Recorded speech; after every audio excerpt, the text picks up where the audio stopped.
What's cracking, y'all? We back with another one. If you guys don't know who I am, my name is TreyFab. I make content, react content on NBA shit, basketball shit, and I make content on drama, TikTok, YouTube, cloud shit. If you have anything you want me to react to, go ahead and put it in the chat, and I'll go ahead to react to that. So today we're going to be reacting to the low post. I respect this man's ball knowledge. I respect him as a content creator. So we're gonna go ahead and react to his video. NBA trades that could actually happen. So let's get this started. Teams get desperate, they start to panic or start to plot and making some trades. The deadline is right around the corner, February 6th to be precise, which is roughly a week and a half away. And of course, with it being this close, there are several, and I do mean several rumors that have been circulating around the NBA world. So in this video, we're going to talk about players that have been rumored for realistic trades that could be moved in the next week and a half. And we're also going to get a little bit wonky and crazy, or at least me explaining why some of these other players more than likely won't be moved at all. But first, let's stay grounded in reality and talk about realistic trades. First, we have the Los Angeles Lakers. Now, for those who have not been keeping up, the Lakers have had a really big shift towards the middle part of the first half of the season that has really transformed who they are defensively, while also keeping a lot of their offensive identity as well. A huge reason for this is the development of Max Christie, the D'Angelo Russell trade that happened about a couple of weeks ago when they traded D'Lo to the Nets and in return D'Lo, remember when D'Lo got traded to the Nets, and I believe they played the Raptors, and he went off for, he had a, let me go and look that up. They played the Raptors, I'm pretty sure he went off for 30. They still lost. Let me see, Nets box score. Let me see. Propane profit. I ain't coughing. Yeah. Nets. Where is he at? Okay, so he had 22 points, not 30. My bad. But D'Lo had 22 points. I remember that I think he was snapping off in the first quarter, and everybody in the comments, because the House of Highlights was posting clips about it, and they're like, "Oh fuck, look, the Lakers. Oh look, it's because of LeBron." Blah blah blah. It's like, bro, this is D'Lo. Okay, this is D'Lo. I believed he had like 13 points in the first quarter. He gave you 9 for the rest of the game. Get the fuck out. It's D'Lo. All right, that's what we're talking about, and you still lost. So, see Dorian Finney-Smith, and he has been really great alongside the team. And Jared Vanderbilt has finally made his return, even though it's only been 2 games. It's still undeniable the type of impact that he's going to have on the defensive side of the floor for the remainder part of the season, as long as he can stay healthy. And because of this, the Lakers find themselves with a respectable record of 26-18, which is 15th in the Western Conference. And even though the numbers across the board really don't do it justice on how good they've been, trust me, as of late, it's been a complete 180 on what this team has looked like on the defensive side of the floor. But they can still get better. Over the past couple of days, Anthony Davis has been on a media tour where he's made it very clear and been stern on the idea of playing alongside a 5, a center that will allow him to roam a little bit more, switch on the perimeter without giving up too much, because there will be somebody playing backline. He even made references on how this team used to be built like this back in 2020 and 2021. I don't like to talk about that 2020 team because Rob Pelinka, for whatever reason, decided to break that team completely up. I truly don't understand why the fuck you would get rid of everyone, right? Why wouldn't you keep Dwight? Why wouldn't you keep JaVale McGee? Why wouldn't you? Why? Just why? There's so many whys. You broke up that entire team. You got rid of Caruso. You got rid of Bradley. I don't understand why the fuck you just broke the team completely up. For what? For what? And then you signed Russell Westbrook and a bunch of old heads. It was dumb. It was dumb. One, which are the 2 most successful seasons that you could argue within the AD and LeBron era, and I do believe 2021 would have been much more successful if Anthony Davis had stayed healthy. So because of this, they want to add more to their defensive integrity. With the addition of a center, it feels as if like that could be the final piece to really put the Lakers into true title contention conversations. And to be honest with you, I'm a Laker fan, and I don't necessarily believe that, but it does feel as if like this team is at least 1 or 2 moves away from taking that next step to be taken much more serious in a very competitive Western Conference. And I do believe adding a 5 to this roster certainly helps that tremendously. And it's a conversation that's been going on since the summer. Now, back then, the conversation centered around players such as Nikola Vucevic, Jonas Valanciunas, and even some rumbles of Jakob Poeltl. However, as time has progressed, it doesn't seem as if like those are going to be the best fits. And in particular, just this past couple of days, there's been breaking news that potentially Miles Turner could be on the chopping block out in Indiana due to the potential refusal of the Pacers handing out a $30 million a year contract to their starting 5, which in my opinion really does make things really, really interesting for the Lakers. Because the biggest problem for a lot of the other selections out there to play alongside Anthony Davis is that normally, even though they may be a good fit for him defensively, like a Jakob Poeltl, doesn't really add too much on the offensive side of the floor, and then other selections are effectively the inverse, such as a Nikola Vucevic. Great fit alongside AD offensively, but really, really bad on the defensive side of the floor. But Miles Turner addresses both of those concerns, allows AD to kind of roam around, still give rim protection, and being a really great fit alongside AD offensively due to Miles Turner 3-point shooting. And so because of the rumor that is now circling around, I thought of this trade. The Lakers would get Miles Turner, the Indiana Pacers would get Nick Claxton, while the Brooklyn Nets would get Rui Hachimura. I like Rui. That's the one issue I don't like with this. I like Rui. But Rui for Turner, I think that would be a good return. I think that would be a decent return. I just, I'm just not too sure because I do like Rui Hachimura a lot. He has a lot of big spots, a lot of big moments. The chemistry is there, and especially in the playoffs. But defensively, he's not able. Well, no one's able to fucking hold Jokic, but he's not able to hold Jokic as well. I might trust Miles Turner more, or maybe even switch off to AD on Jokic and have Miles Turner be able to roam a bit. But I wouldn't be totally against this type of trade. I think this would be an okay trade. I don't know. I don't like giving up Rui because I am a big fan of Rui Hachimura.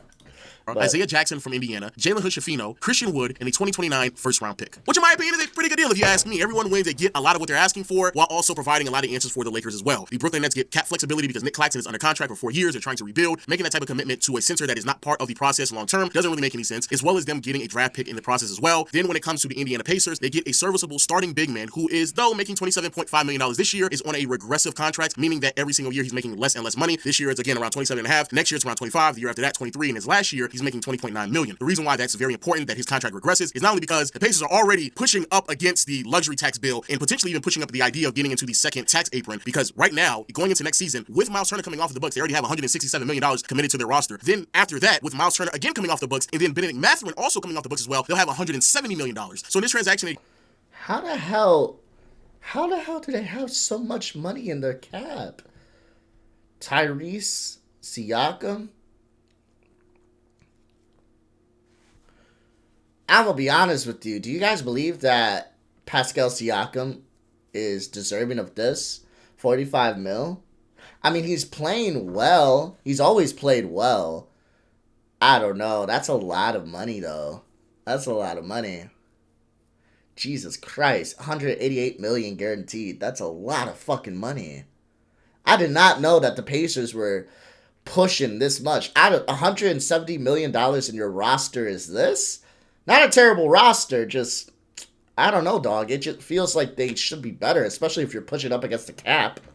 Jesus. The Bucks as well. They'll have $170 million. So in this transaction, they get a starting caliber big, keeps their defensive identity, will not be the same three-point shooter, obviously, but still a lob threat as well, while giving them some cap flexibility as time progresses because they'll be able to retain talent while going down on Claxton's contract to go on to sign Benedict Mathurin long-term as well because they have to also retain him. And then finally, you have the Lakers getting Miles Turner. The only thing that I might question when it comes to the Lakers is the level of commitment that they're willing to make. However, I would go as far as to say with LeBron towards the tail end of his career, if they have to go into the second tax apron for a year or two, in my opinion, it would certainly be worth it. But in a much bigger picture here, adding someone like Miles Turner alongside Anthony Davis makes sense long-term because I think he's a perfect fit alongside AD. The only other player I think fits well in this type of role with AD, especially if his shot isn't falling consistently, is someone like Brook Lopez, but Brook is like 36, 37 years old, so that's not going to make any sense. Miles Turner is perfect for AD. It's a long-term fix as well, and it is something that I've always wanted. Back when we were trying to trade for Russell Westbrook, I was like, no. Get us Miles Turner, and it'll make all the sense in the world. Now, moving on to another Western Conference team, we have the Minnesota Timberwolves, and as we all know, this season's been a lot of ups and downs. Despite the fact that Minnesota last year surprised a lot of people in the NBA world, made a deep postseason run, found themselves in the conference finals, this year has been fairly underwhelming. I talked about this in a previous video, so I'm not going to spend too much time on it, but I'm pretty sure you all know, as I record this video, the Timberwolves find themselves in the play-in conversation in a very competitive Western Conference, and a huge reason for this is because offensively, it just ain't hitting, especially because Julius Randle just is not impacting this team and what they need in particular.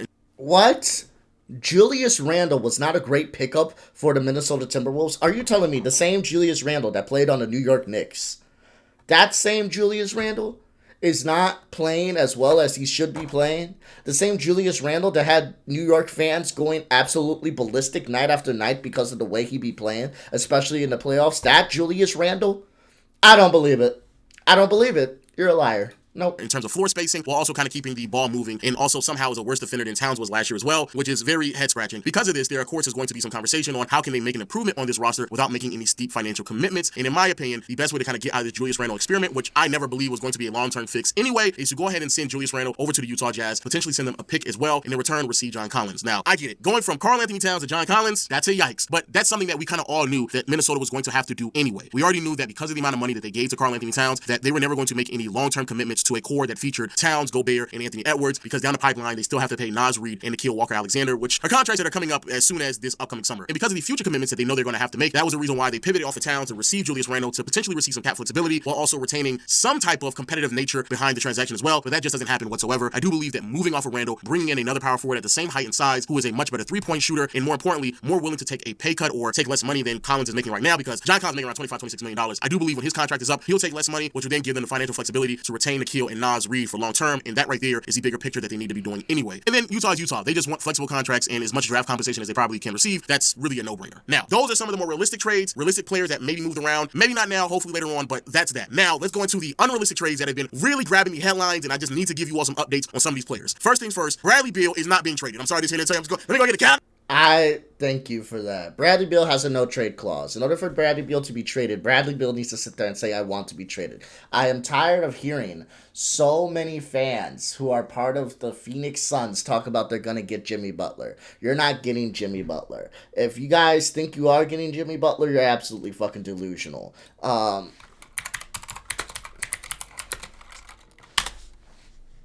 Let's see if there have been any news on the... So it's Suns versus Warriors, right? As far as who's going to get Jimmy Butler. I'm telling you right now, I could be 100% wrong on this, and you can come back and go, na na na na ha ha, in my fucking face. If I am wrong on this, you're not getting Jimmy Butler.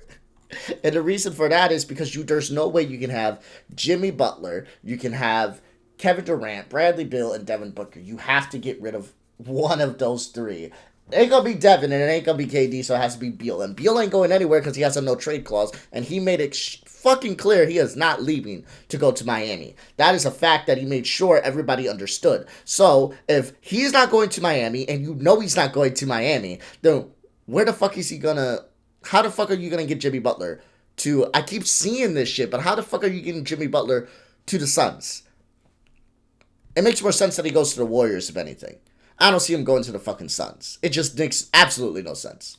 On the back, Bradley Beal not getting traded. The Athletic just broke a news report yesterday. Phoenix Suns guard Bradley Beal would not waive his no-trade clause to go to the Chicago Bulls. The Bulls have been mentioned as one team that the Suns could use to facilitate a hypothetical trade for Miami Heat star Jimmy Butler. That is a lot and very alarming. So first, Bradley Beal, for those who may not be aware, but I'm pretty sure a lot of you are, of course, on a no-trade clause, which basically just means that he has to waive a clause for the Suns to ever move him to a team, effectively meaning that he has to agree to whatever team he gets traded to. And in his trade, it says that he is not willing to go to Chicago Bulls at all. Now, what does that mean? Well, an already complicated trade became even more complicated because now we know where Bradley Beal is not willing to go, and that already kind of lessens the opportunities for other players to be moved, such as Zach LaVine and Jimmy Butler. But what does that mean, big picture, for the Phoenix Suns? Well, more than likely that means that you're probably going to have to stay packed. Whatever the roster looks like now is more than likely what it's going to look like moving forward. And it's not just because of Bradley Beal's unwillingness to, but also teams around the league don't want Bradley Beal either. At this point, he is a third option. Even if you put him on a team to make him a second option, he's still not going to be that good. So regardless of where he goes, he will be a third option. With the amount of money he's getting paid, as well as him having $57 million for Bradley Beal. Absolutely fucking atrocious. What are his numbers this year? I know they ain't the greatest. Holy shit.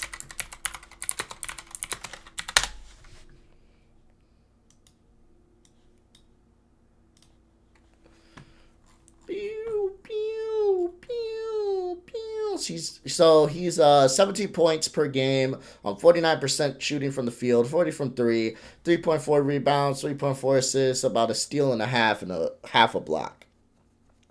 His numbers for making $57 million is absolutely fucking insane. Absolutely fucking insane. But that's the Suns for you. They tried to pack deep, and it's not working. But now you got to work with what you have, because Bradley Beal ain't going nowhere.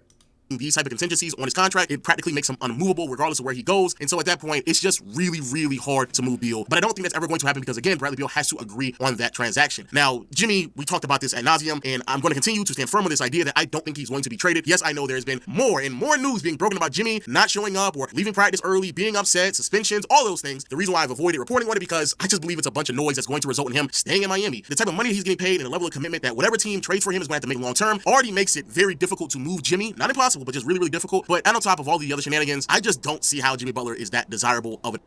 No, and here's why. Let's open Sketchpad, guys. Sketchpad. Okay, let's break this shit down, dog. The reason why Jimmy Butler's not going to be traded is because in order for somebody to want you, you have to, there's pros and cons to everything. The problem with Jimmy is there's too many fucking cons. He wants to sit there, right? Not only is he getting a shit ton of money, but also he's older, so we'll just say age. But if he had a shit ton of skill, I mean, that wouldn't matter, right? Fuck it. He may be older, and he may be paying we maybe have to pay him a shit ton of money as far as his contract goes. But at the end of the day, his skill is undeniable, so he's worth that. So this pro outweighs this con. But the problem is we have Jimmy Butler, who's making a shit ton of money, who also has his age, but also throws fits. So even though he has skill, this ends up weighing more than this. Because you cannot tell me. Imagine, just close your eyes for a second, guys, and play this game with me. Imagine you have someone that you need to hire, and you have 2 resumes in front of you. 2 resumes pushed in front of you. And they're like, okay, so let's see. The guy on the left is pretty good. He's aight. He comes to work on time. He has nothing but good things from nothing but good things said about him from his previous bosses. They say he's a great worker. He's always on time. He always makes sure to put his he'd clock in and all that shit. He's a great guy. Great guy. You're like, okay. And the guy on the right, what about him? Oh, he's a better worker. He's got way more skill. You know what I mean? It's like, oh, so it must be clear cut. But, you know, he had this thing where he left Chicago. He went to this place called, it's a little company in Philadelphia, threw a fit. And then he left went to this little company in Minnesota, threw a fit. And then he left to go to this little company in Miami. And he's currently throwing a fit. He's not showing up to work, even though he's under contract. He's saying that, you know, he lost his love for work unless he gets traded or sent to another company. I mean, he's got a lot of skill. And if he does come work for us, you know, he'll be happy. It's like, dog, you want me to pay someone who's older, which I wouldn't mind because you're telling me his skill is good, whose contract is already ridiculous, who throws fits seemingly out of nowhere?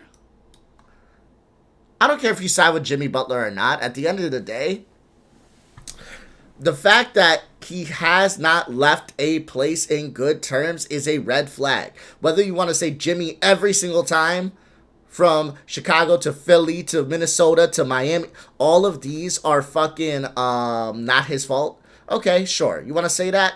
Whatever. But if you are a fucking team, why the fuck would you sign Jimmy, considering the fact that every single time it seems to be a little unhappy, he throws a fucking fit, he sits out, you have to suspend him until he fucking leaves. He's not worth it. He's 35. Like, he's not worth it. He's not worth it at all, especially the stress. Hoping you keep him happy so he doesn't do shit like that. The way he acts, I swear, some of y'all think LeBron acts. 35 years old. I don't care how skilled he may be. He's not worth it because you don't know what you're going to get whatsoever. He could throw a fit one day and you guys could be playoff contention and he throws a fit for whatever fucking reason. He's not happy with basketball anymore again and you have to get rid of his ass. So no, he's not worth the trade. That's just my opinion. So I don't think he's going anywhere. I agree with Lowe on this one. I don't think he's going anywhere. I don't think he can go anywhere because I don't think anybody will want him. Good asset at all. And then you add on his age and a whole bunch of other stuff. I just don't see it at all. But then we have Zach LaVine. I said this before the season began, that there was going to be a lot of teams that were going to regret not trading for LaVine during the offseason when the Bulls were just begging for anyone to take him. And it seems like we're already there now. LaVine is playing amazing. He is easily, in my opinion, one of the top 25 players in the NBA, like I projected him to be before the season began. He's putting up great numbers. I talked about this in my last video with the Warriors. He's exactly what a lot of teams need, in particular Golden State. But at this point, middle of the season, his trade value has now increased. And so it's not where we are before. Yesterday's price ain't today's price. He's playing better. And so Chicago, rightfully so, is going to be demanding more out of any transaction. Personally speaking, I believe that a team like the Warriors should still make a trade for him. However, I do believe it's been very interesting that a lot of the noise around Zach LaVine has been radio silence. And I think a lot of that has to do with the fact that Chicago is probably just going to stay packed for another year to try to figure out what they can get out of Zach LaVine during the offseason, because it may just be easier to move him then when there's a little bit more cap flexibility with some of these teams. So that's another thing. And finally, moving on to a couple other names just quickly that you should really keep your eye on. First, we have Zach LaVine. He's not a terrible player. I just don't like the contract that Chicago gave him. I don't like the contract that Chicago gave Zach LaVine. I'm not saying that we should have kept DeMar DeRozan either. I'm okay with him going. I'm just upset with the contract that Chicago gave Zach LaVine, considering the fact that we're rebuilding again. I mean, we're always fucking rebuilding, but whatever. But you know what? I do like the young core that Chicago has. I do think we should stay young. I love our starting five. Okay.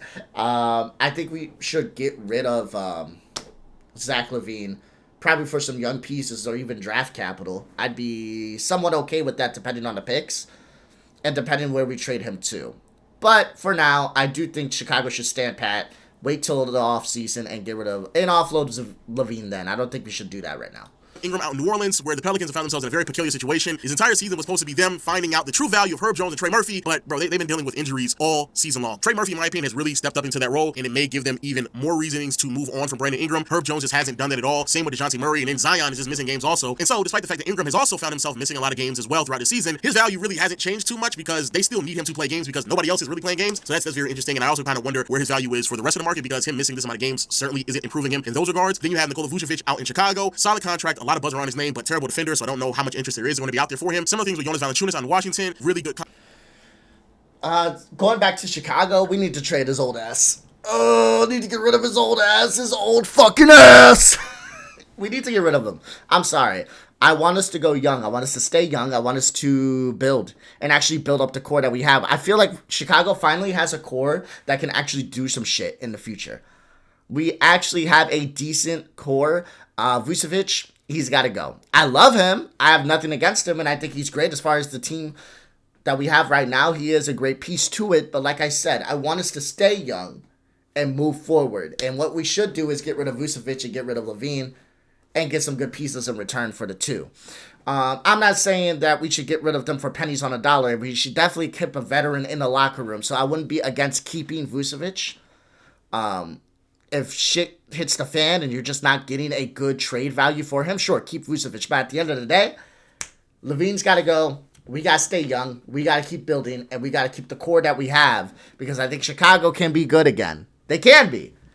Just got to keep the core that we have, stay young, and make sure we're doing good on that player development end because we got a good pieces right now. We just got to make sure they stay developed and not play them like 50 minutes a game, 100 minutes a game, 2,000 minutes a game. Make sure we don't repeat Tom Thibodeau fucking history of him being our coach. You know, be smart with the minutes that we play our rookies. Be smart with the chemistry that they're building with each other to make sure player development is doing good as well. Contract, flexible as well, but terrible defender, who knows? Jakob Poeltl apparently isn't necessarily on the trade market unless the right price. And similar things is probably going to be true about Walker Kessler as well out in Utah. A lot of buzz surrounding Kessler's name really for the past like 6 to 8 months now, but I do believe there's a lot of interest to his name, especially what he provides to a team defensively. And a couple other interesting names, Lonzo comes to mind, $20 million coming off the books, expiring contract, but still hasn't played to a certain level. I do believe a couple of teams might be willing to take that gamble, but it's a very risky gamble. Ben Simmons also comes to mind as well because, just quick sidebar, I have no idea what's going to happen to Ben Simmons in his career after this contract is done. That's going to be very, very interesting. And then you also have Jeremy Grant and Rob Williams out. Ben Simmons. Hold on. Ben Simmons is so sad, considering the fact that did not have to be this way. He was so hyped for no reason. Hold on. So hyped for no fucking reason at all. You know I love LeBron. I've talked about him incessantly for a decade. I still think he is absolutely remarkable. But for the first time in 10 to 12 years, I look at the NBA, which I've watched for 4 decades, and I say this now with Ben Simmons. Hey, LeBron, we're good, bro. You can go. You don't have to. You can hang around. Hey, LeBron, we're good, bro. We have Ben fucking Simmons, dog.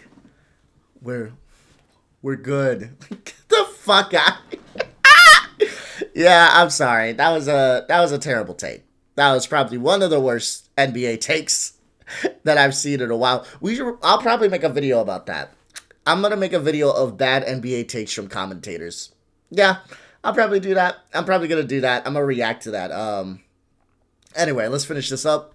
In Portland, 2 players that have been in constant conversations. I think Jeremy Grant, his trade value has really dropped. Played way too much losing basketball to get a true indication on who he is as a player, and also just isn't having that great of a season. And Rob Williams is always going to be a major, and I do mean major gamble for a player that is constantly injured. So there's that as well. But hey, what do I know, man? All these players could be traded. We could see major changes in the NBA landscape in the next couple of days, and I would definitely love it because I'll be just churning out those videos. And so if that does happen, make sure you subscribe by notification bell to be updated when I upload on this channel. And until then, I'll see you all later. Peace. That was a good video. I liked it. I always like the low post. I feel like his ball knowledge is very respectable. I'm sorry that I had to put it at 1.5 speed. I'm a yapper. So the reason I put it at 1.5 speed today instead of 1.2 is because I got to go to work. I got a lot of shit I got to do, and I want to make sure that you guys have basketball content today, but I also didn't want to take away from the genuinity of my content by just throwing up the low post on there, and I given like 1 or 2 reactions to some shit, and a 13-minute video ends up being fucking 15 minutes with me barely saying anything. This still ended up being a 25-minute video with 1.5 speed, so I appreciate y'all loving me for my content and listening to me yap like fucking crazy. But I promise you the next video is going to be at 1.25 speed. Won't be as fast. So if this one was too difficult to listen to at times, because I was able to catch everything he was saying, but not everybody's that fucking skilled as me. No.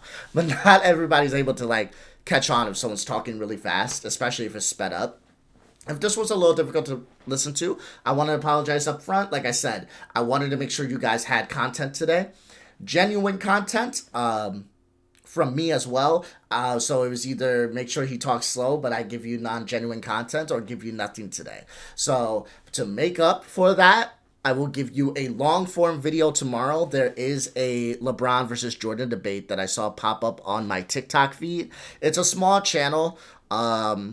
On YouTube, but they're bigger on TikTok. That is kind of the way shit goes sometimes. Like, big channels on TikTok be kind of small on YouTube, but they still got way more subscribers than me, that's for sure. But I saw a LeBron versus Jordan like snippet from their debate on TikTok, which interests me. So I'm going to go ahead and react to that tomorrow for you guys. It's going to be uploaded. That will definitely be long form. It'll be at 1.25, so don't worry. It's not going to be super fast talking to each other. And yeah, that's going to be fun. And I'm also going to upload a drama content video tomorrow for you guys too. I have a drama content video saved in the reserve, so I'll upload that one today as well. So you guys can have 4 videos in 2 days, since, you know, I do feel kind of bad for making this video 1.5 instead of 1.25 with him talking this fast, because I gotta go to work.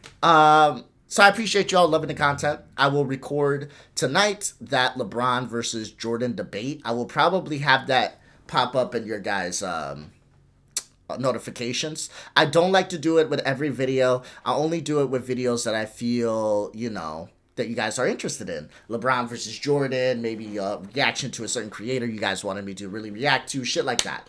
But for the most part, just so you guys know, I upload every single day at 3 o'clock. Usually it's drama, basketball. Like I said, today and tomorrow, for you guys, because I love you, it's going to be drama and basketball. 2 videos today, 2 tomorrow. So I do this every single day, though. So if you're ever wondering, if you don't get a notification, have I uploaded? Just come check out my page. I upload every day. Nonetheless, enough yapping at you guys. Enough talking to you guys. I appreciate y'all stopping by, liking the content. Please like, comment, subscribe. If you like this type of content, I react every single day. I upload every single day. And I'm genuine. Like I said, I try to be as genuine as I can. You're never going to see me sit here and just stare at a video. You may get annoyed with me yapping, and if that's the case, maybe go to another creator. But I'm always going to be genuine, and I'm always just going to tell you how I feel about whatever we're talking about. So have a good day, y'all. Peace out. Love ya, and I'll talk to you later. Deuces.